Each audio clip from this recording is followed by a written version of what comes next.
Kapag sinabing Poco phones, madalas papasok sa isip natin yung salitang budget-friendly, focus sa gaming, and mid-range level dominator. Pero ngayon, masasabi ko na nakagawa na sila ng totoong flagship phone na mayroong saktong presyo. At ito lang naman ang Poco F8 Ultra. Naka-latest powerful Snapdragon 8 Elite Gen 5. Meron na ring extra dedicated chip which is the Vision Boost D8. May massive 6,500 mAh battery capacity, may flagship and premium build, naka-latest Hyper OS V3, may solid stereo speakers, and meron na ding telephoto camera. Pero ang tanong, ano yung mga nabago? Kamusta ang thermals? Dapat ka bang bumili? At ano yung mga pros and cons? Kaya kung interesado ka sa phone na to, tara, pag-usapan natin itong Poco F8 Ultra. And simulan natin sa isang mabilisang unboxing. Bale, unlike sa usual, medyo mas maliit yung box natin ngayon dito. And then sa loob, makikita natin dito yung isa pa nating Poco box. And then sa loob nito, makikita natin dito yung ating included case, mga paperworks, and also isang charging cable. And yun lang lahat. And yes mga kapare ko, wala po talaga tayong charging brick na kasama dito sa in-unbox nating unit. Pero don't worry dahil sabi ni Poco, mag-i-issue daw sila ng charging brick dito sa Southeast Asia kaya magkakaroon tayo. At then sumunod naman dyan is itong ating Poco F8 Ultra. And pagdating dito sa design ng ating Poco F8 Ultra, ito nga pala yung ating denim variant which is the color blue one.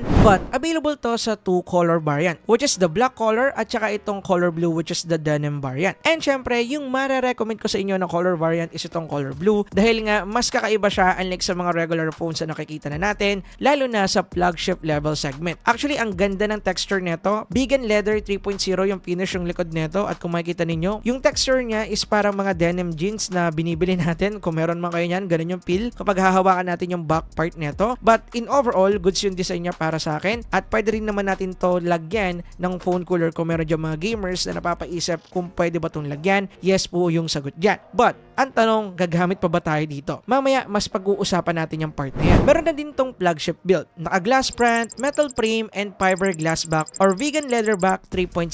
Nakadepende yan sa colorway na bibili ninyo na na-discuss ko na kanina. Protected na din yung screen neto ng Poco Shield Glass Protection. Same sa Poco F7 Ultra. But at the moment, hindi ko masasabi kung ano yung klase or gaano katibay yung protection na ginamit nila dito. Pero may mga nakita akong post sa Reddit and also sa Facebook page na kasing lakas daw to or kasing tibay daw to ng Corning Gorilla Glass Victus or kaya ng Corning Gorilla Glass 7i. But itong part na to is hindi confirmed, speculation lang yan and wala din ako mga nakitang test na pwedeng mag-support ng claims na to. Meron na din tayo ditong IP68 rating kaya protected na din pag natapunan natin ng kape, sabaw or something, wala tayong magiging problema, makakasurvive tayo dyan. In terms of grip comfortness, pasado rin sa akin to. Kahit na kasi flat back design to, present pa din dito yung smooth curve frame niya kaya nag-result sa mas komportabling grip, mapag gaming or normal position grip man tayo. Napansin ko din na mas rounded yung corner nito unlike sa ibang mga phones na nakasanayan natin before. Na-point out ko rin to sa review natin sa Poco F7 and gaya ng sabi ko doon, may pagka-premium yung dating. Bukod sa pagkakaroon ng premium build, maganda rin kasi talaga na medyo rounded yung corner nito, at least para sa akin. In terms of speaker, naka 2.1 audio channel system tayo dito. Meron na kasi tong 2 solid stereo speaker sa ating upper and bottom. Plus, meron pa tong third speaker na tuned by Bose. And actually, yung main purpose ng third speaker neto is siya yung dedicated speaker for low frequency. Kaya mapapansin natin na mas nagiging bassy or rinig na rinig natin yung mga bass part kapag nagpapatugtog tayo ng mga music. And i-plus pa natin na mas malakas at mas wider pa yung range niya. Ito yung example comparison para magkaroon kayo ng idea.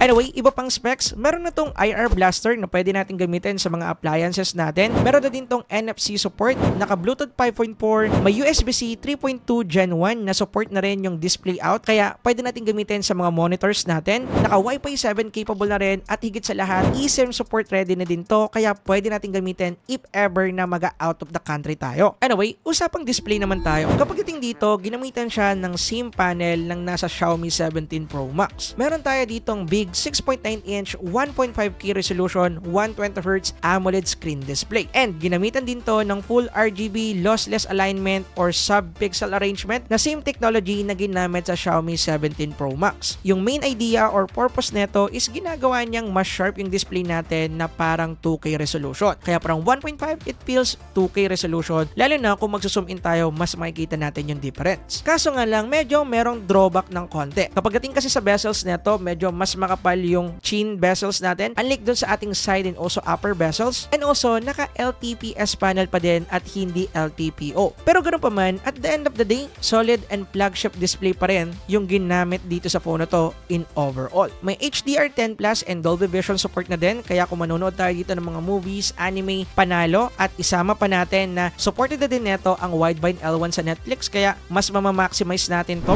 Ganun din yung kanyang in-display fingerprint dahil ginamitan na to ng ultrasonic fingerprint sensor, kaya gada tap, rehistro agad, unlock agad yung phone. In terms of outdoor use, wala din magiging problema dahil meron na tong 2000 nits global brightness and 3500 nits peak brightness naman for HDR. Kaya kung gagamitin natin to outdoor at medyo tarik yung araw, visible pa rin yung display, makikita pa rin natin yung mga contents at hindi tayo mahihirapang mag-navigate. Kung mahilig ka naman mag-cellphone habang madilim yung kwarto, ewan ko kung anong ginagawa mo. Siguro nag-angry reacts ka sa mga posts about sa corruption kasi ganun yung ginagawa ko. Anyway, no worries dahil meron tayo ditong 2160Hz PM dimming technology which is magre-result para malesen yung eye strain sa mga mata natin once na gagamitin natin to sa mga madidilim na area. Kapag dating naman sa battery, meron tayo ditong massive 6,500 mAh battery capacity. Mas malaki unlike sa 5,300 mAh sa Poco F7 Ultra na kaka-release lang ngayong taon din. And hindi lang yan basta kunat dahil pumasa yan sa ating PC Mark battery test. Nakakuha tayo dito ng SOT na 16 hours and 57 minutes in open Wi-Fi and 75%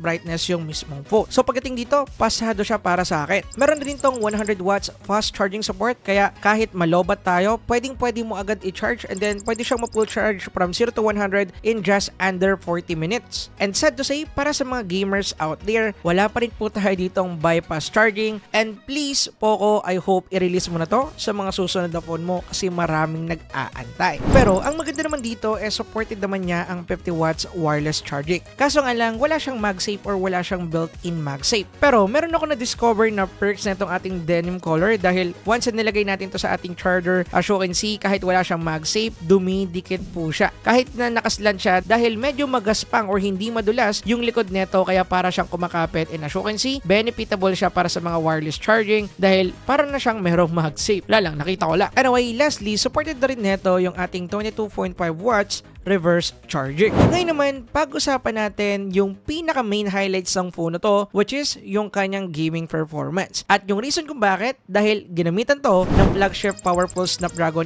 8 Elite Gen 5. Meron tong max clock speed ng 4.6 GHz and GPU na Adreno 840. Combined na rin to ng LPDDR5X RAM and UFS 4.1 storage version na nag-result sa 3.9 million Antutu benchmark score. And para sa mga hindi pa aware, bump up po ng 20 to 30+% yung performance neto from the previous Snapdragon 8 Elite base version. And also, equipped na nga rin pala to ng ating Vision Boost D8 Extra gaming chip. Ito yung responsible para sa mga gaming features gaya ng visual enhancement feature, super resolution, and also frame rate interpolation. Now, in terms of optimization and performance, tinest ko to sa mga madalas nating nilalarong game, kagaya ng Genshin Impact, mga MOBA games, and also CODM. Unahin natin dito ang Genshin Impact. Sinagad ko lang yung settings dito, highest graphical preset settings, tapos 60 FPS combo. Then naglaro kami dito ng straight 30 minutes. At kapag dating sa naging gameplay natin dito, nakakuha tayo ng solid and average 60 FPS sa whole gameplay natin sa kanya. Wala akong nakita na frame drops na malala habang naglalaro dito, pero meron akong mga nakita na panaka-naka na pagbaba ng FPS niya up to 58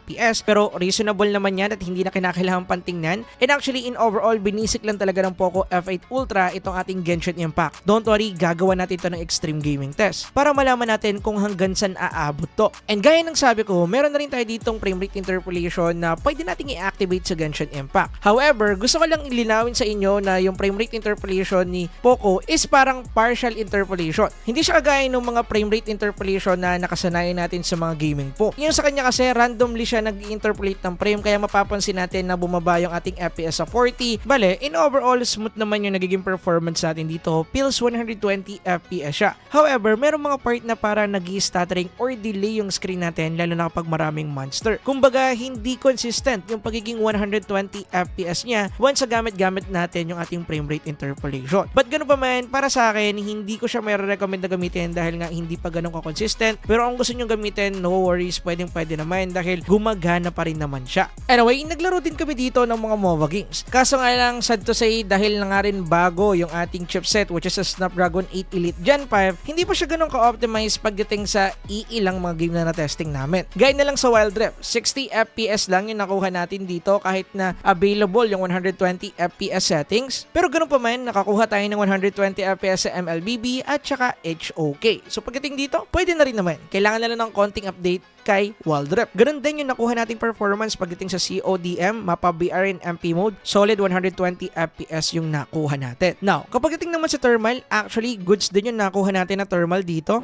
dahil nakakuha lang tayo dito ng 38 to 39 or almost 40 degrees Celsius after ng 30 minutes ng paglalaro ng walang frame rate interpolation. Dito sa Genshin Impact, then nasa 35 to 37 degrees Celsius naman kapag meron tayong frame rate interpolation. Kapag dating naman sa mga MOBA game, pagdating sa ating Wild Rift at saka HOK, nakakuha tayo dito ng mababang temperature at nagre-range lang ng 35 to 38 degrees Celsius. Pero, pagdating sa Wild Rift, medyo weird yung nangyari dahil dalawang beses namin itong tinesting pero same temperature pa rin yung nakuha namin. Nakakuha kami dito ng 49 to 50 degrees Celsius sa Wild Rift lang mismo. Actually, nagawa na namin to ng extreme gaming test and sa lahat ng game na tinesting ko, wala akong naging problema in terms of thermal. Umabot kami ng medyo mataas like 43 to 45 but hindi kami umabot ng 50 degrees Celsius. Tanging Wild Rift lang. So pagdating sa part na to, ibig sabihin hindi pa siya ganun ka-optimize sa Wild Rift or merong isang bagay sa Wild Rift na nakakapagpa-trigger or nakakapagpa-init dito sa phone na to. So at the moment, optimization is the key. So ginawa namin yung extreme gaming test, updated po yung software, wag po kayo malilito, updated po namin yung ginawa. So i-update ko na lang kayo kung na-fix nila to sa mga susunod pa na araw. Pero at the moment, just I said, nagawa na namin to ng extreme gaming test at ginawan ulit namin siya ng testing dito sa ating Wild Rift. Ilang beses namin man siya gawin, ganun pa rin yung temperature na nakukuha na. Then, pagdating naman sa CODM, naglaro lang din ng 37 to 40 degrees Celsius lang. Ngayon naman, usapang software tayo. Pagdating dito, currently nandito na yung bagong-bagong HyperOS V3. Bale, under to ng Android 16 and lahat ng mga Android 16 features mapapakinabangan na natin dito. And in terms of user experience, pagdating dito, actually yung pinaka napansin ko nagkaroon tayo ng different animation. I mean, nagkaroon tayo ng mas smooth at naging mas snappy na animation. Mas naging fluid na kasi yung kanyang mga animations dito kaya parang nag-iba din yung feels habang nag-navigate tayo. In terms of built-in ads and also bloatware, almost malinis sa tong phone na to. Kaso meron pa rin tayo mga iilang nakitang bloatwares and also mga built-in ads. But ang maganda naman dyan, pwede natin sila i-remove manually. Meron na akong nagawang video, pwede nyo pong panoodin tong video na to para matulungan kayo sa mga Xiaomi and Poco phones ninyo. Pagdating naman sa mga bugs, actually sa paggamit ko dito, wala akong nakuha bukod nga doon sa ating built-in ads. Pero i-update ko kayo if ever na meron akong makukuha ng mga bugs dito dahil gagamitin ko naman siya ng medyo matagal-tagal. In terms of AI naman, meron tayo dito tinatawag na Xiaomi Hyper AI na powered by Gemini. Bale, magagamit natin dito yung Gemini and then kung paano lang natin ginagamit yung mga AI companion natin like Siri and etc. Ganun lang din naman siya nag-work. Napansin ko rin na mas improve na rin yung AI gallery nito kagaya na lang ng pagre-remove ng object ng tao or ng something or kaya pagre-replace ng sky. Mas smooth and also mas hindi halata na generated siya in AI and also halos wala ng trace nung pagka-edit niya. Halos hindi siya pinrasa sa AI unless titingnan mo yung more detail niya. Pero in terms of output wise, napansin ko na nag-improve dito dito si Poco. Pagdating naman sa software support update, ayon kay Poco, magkakaroon tayo dito ng 4th generational update which is aabot to ng hanggang Android 20. And then magkakaroon tayo dito ng 6-year software support update. Kaso nga lang, kahit na matagal to, alam natin na hindi ganun ka-active or ka-generous sa update si Poco. Kaya pagdating dito sa part na to, okay na meron tayong 6-year software support update, but I hope talagang nagbibigay sila ng update at mapix nila yung mga bugs na nai-encounter sa community. And yan yung titingnan natin sa future kung ganun ba yung mangyayari. A-update ako at i-keep ko tong unit para gawan natin ng long-term review. Usapang camera naman tayo. Pagdating sa rear camera nito, meron tayong 350 megapixel combo. Meron tayong rear camera na ginamitan ng 50 megapixel light fusion 950 image sensor. Meron din tayo ditong 50 MP periscope telephoto lens. And then meron din tayo ditong 50 megapixel ultra wide camera. Then lastly, meron naman tayong 32 megapixel front facing camera. Pagdating sa mga output na nakuha natin dito, actually medyo na-surprise ako sa kanya. Dahil bukod sa malaki yung sensor na ginamit, kaya maganda yung kanyang low light capability, nagustuhan ko rin yung overall processing ngayon ni Poco. Unlike before na sobrang contrasty, masyadong saturated, ngayon ganun pa rin naman pero medyo tuned down na siya ng konti. Okay na yung blending niya, paganda na yung pagiging saturated ng photo, hindi kagaya dati na sobrang luto. Ganun din sa contrast, unlike before na halos wala ng detail yung shadow part. And speaking of shadow part, okay na rin yung kanyang HDR capability dahil hindi tayo nagkakaroon ng washout ng color pagdating sa highlights and also sa shadow part. Kaya para sa akin, nasa flagship na rin talaga yung camera nito. At mapapansin natin yan kahit sa kanyang ultra wide camera, which is I like. Pero lagi nyo pa rin tatandaan na good positioning and also magandang proper source of light pa rin yung key para makapag-nail dito ng good looking photos. And nga pala, lahat na nakikita nyong shoot ngayon is mix up ng telephoto at saka ng main camera. Most likely kasi telephoto camera yung ginamit ko dito. Nawili kasi akong gamitin yung telephoto camera neto. Napaka versatile kasi. And gaya din ang lagi kong sinasabi, once na nakagamit tayo ng isang telephoto camera sa isang phone, hindi na natin iisipin pang bumalik sa isang phone na walang telephoto camera. Ganon din yung feedback ko sa kanyang selfie camera. Satisfied naman ako dahil pagdating sa kanyang color processing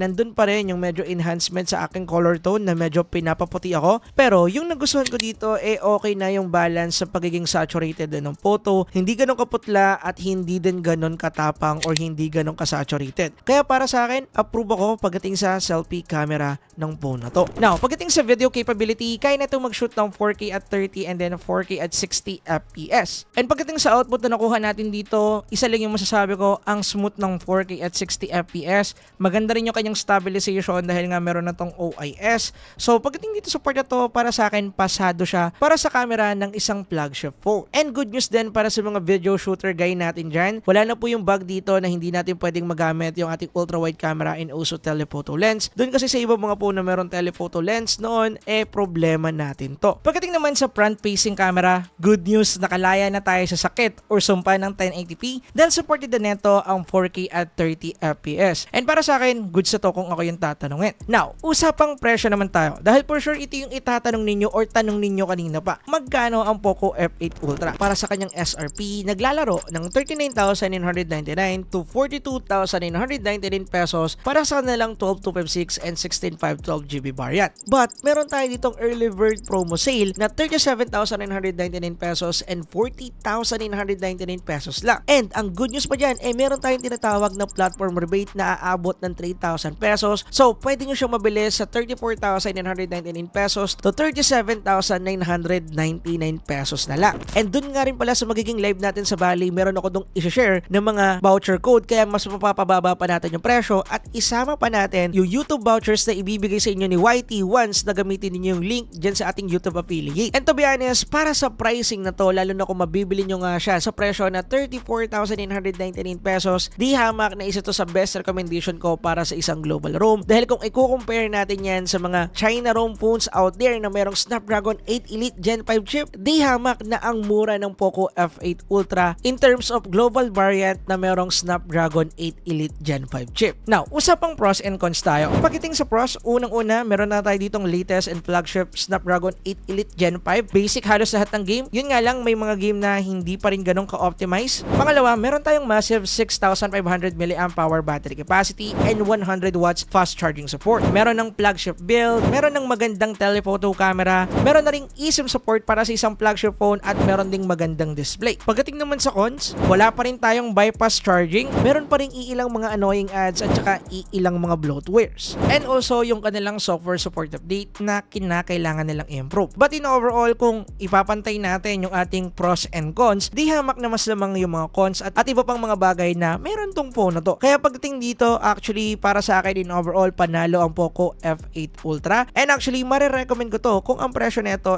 same lang din ng presyo ng Poco F7 Ultra before. Anyway, dito ko natatapusin yung video at kita-kita tayo sa live dahil doon ko i-roll yung mananalo ng Poco F8 Pro. Kaya abang-abang kayo dyan. Yun lang guys. Peace!